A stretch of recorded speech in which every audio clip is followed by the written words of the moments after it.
Today I want to talk about your hamstrings.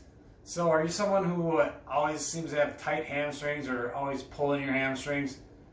It might not actually be that your hamstrings are tight. It's more likely something in the front, your quads are really tight, or you're sitting all day and your hip flexors get really tight, or even if someone who suffers from low back issues, or you have a shifted pelvis, anterior pelvic tilt, and your hamstrings are just always in a stretch position, so they're not actually tight.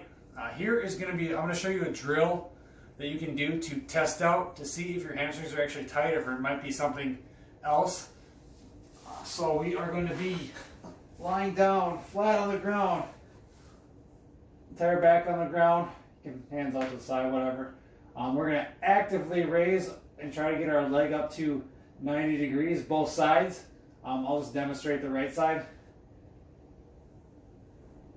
So as you can see, I can get it up actively to 90.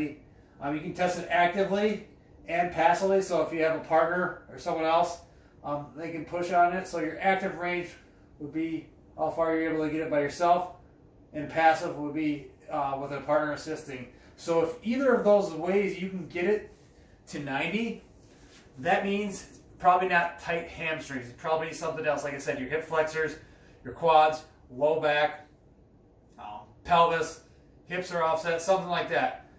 Or you just have weak hamstrings, and just strengthening them is going to help. So if you do the test, either passively or actively, and say here's your active, you're only able to get to there, and then passively someone pushing on your leg, you can get up towards there. That could mean that you do have tight hamstrings.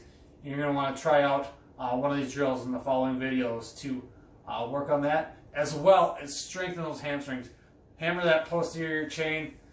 Do things like physio ball hamstring curls, any hamstring curls really, Romanian deadlifts.